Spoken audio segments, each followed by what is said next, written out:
YouTube లో short video చూస్తున్నప్పుడు కద్దు కీర్క video వచ్చింది.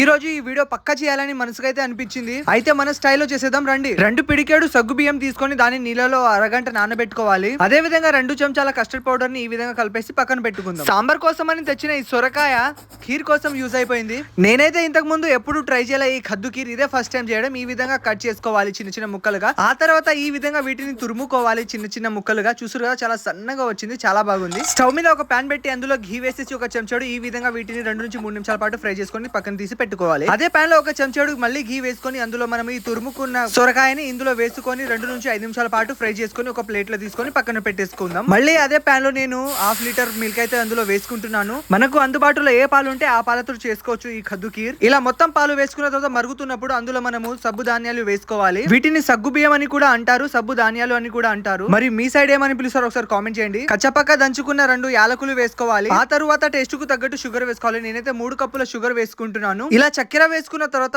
5 నిమిషాల తర్వాత మనము తురిమి పెట్టుకున్న ఈ సొరకాయని అందులో వేసుకోవాలి. ఇలా సొరకాయ వేసుకున్న తర్వాత వీటిని 2-3 నిమిషాల పాటు బాగా కలపాలి. ఇందులో కచ్చపక్కగా దంచుకున్న యాలకులు వేసాం కదా, స్మెల్ మాత్రం అదిరిపోయింది. చూస్తున్నారు కదా ఎంత చక్కగా ఉడుకుతుందో. ఇప్పుడు మనము కస్టర్డ్ పౌడర్ ని వేసుకుందాం. అదే విధంగా ఫుడ్ కలర్ వేస్తున్నాం. ఇది గ్రీన్, ఇది కొంచెమే వేస్తున్నాం. మీకు అవసరం లేకపోతే స్కిప్ చేసేయవచ్చు. ఇలా ఇందులో కలర్ యాడ్ చేసుకున్న తర్వాత దీన్ని బాగా కలపాలి. ఇలా మొత్తం ప్రాసెస్ అయిపోయిన తర్వాత మీకు నచ్చితే ఘీ వేసుకోవచ్చు. ఇంకేముంది, ఫైనల్లీ మనము డ్రై ఫ్రూట్స్ కూడా వేసేసాం. ఒక బౌల్లో వేసుకొని చల్లారిన తర్వాత టేస్ట్ చేసి చెప్తాను. టేస్ట్ అయితే చాలా బాగుంది. అండ్ ఇందులో షుగర్ కొంచెం తక్కువైంది, మళ్ళీ వేసుకున్నాను. వీడియో నచ్చితే లైక్ చేయండి, మన ఛానల్ ని సబ్స్క్రైబ్ చేసుకోండి.